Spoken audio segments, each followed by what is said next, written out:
नमस्कार। आप सभी का स्वागत है किस्से और कहानियों में टेल्स फ्रॉम द हार्ट।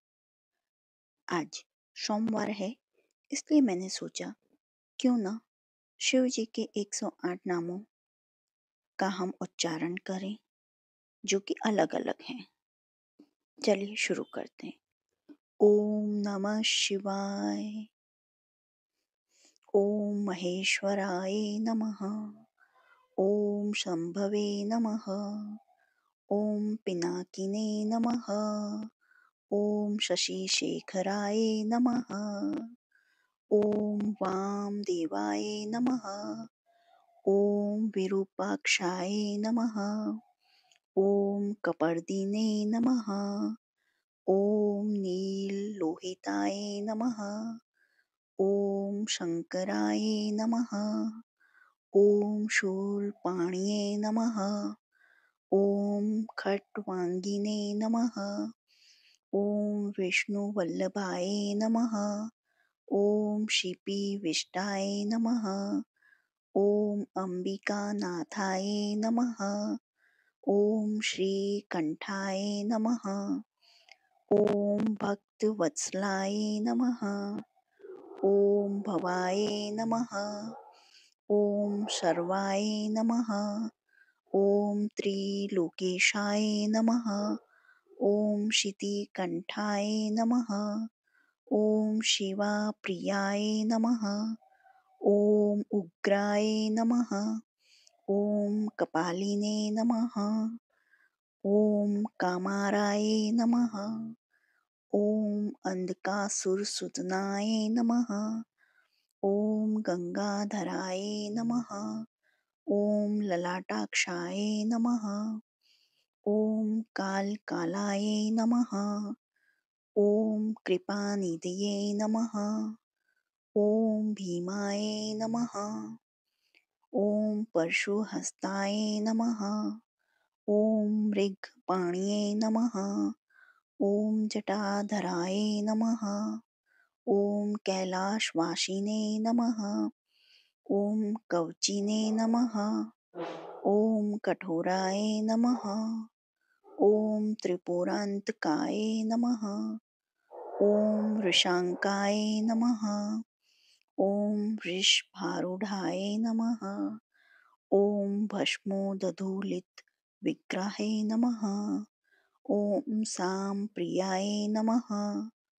ओम स्वरमयाय नमः। ओम त्रयीमूर्तये नमः। ओम अनीश्वराय नमः। ओम सर्वज्ञाय नमः। ओम परमात्मे नमः। ओम सोम सूर्या अग्निलोचनाय नमः। ओम हविषे नमः। ओम यज्ञमयाय नमः। ओम सोमाय नमः। ओम पंचवक्त्राय नमः। ओम सदाशिवाय नमः। ओम विश्वेश्वराय नमः। ओम वीरभद्राय नमः। ओम गणनाथाय नमः। ओम प्रजापतये नमः। ओम हिरण्यरेतसे नमः। ओम दुर्धर्षाय नमः।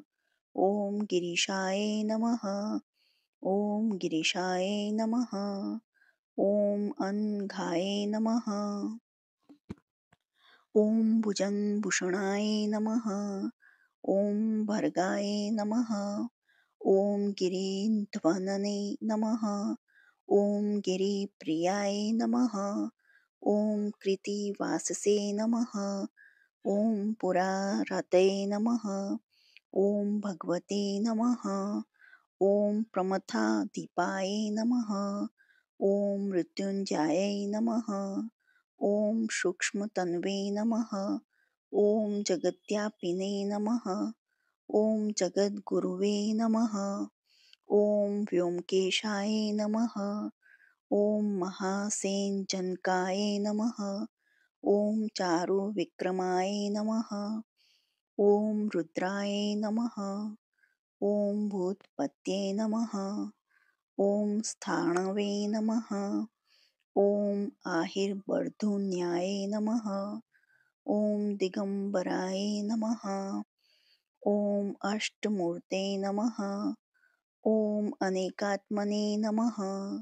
ॐ सात्विकाय नमः। ॐ शुद्धविग्रहाय नमः। ॐ शाश्वताय नमः।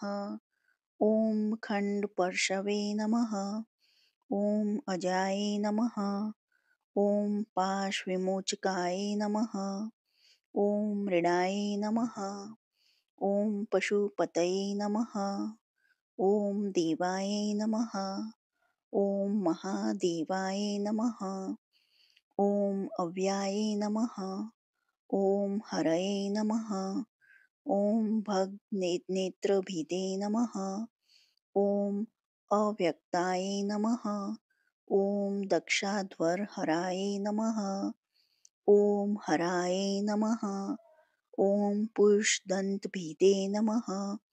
ॐ अव्यग्राय नमः। ॐ सहस्राक्षाय नमः। ॐ सहस्रपदे नमः। ॐ अपवर्गप्रदाय नमः। ॐ अनन्ताय नमः। ॐ तारकाय नमः। ॐ परमेश्वराय नमः। इति शिवजी 108 नाम समाप्ति। जो आपको ये 108 नाम पसंद आए हों तो please like share and subscribe करें, और आगे और किसी भगवान के 108 अलग अलग नाम सुनना चाहते हैं तो प्लीज़ प्रेस बेल आइकन और कमेंट बॉक्स में बताइए आपको कौन सा नाम पसंद आया है। नहीं तो प्लीज़ ओम नमः शिवाय लिखिए। देखने के लिए धन्यवाद। जय हिंद, जय भारत।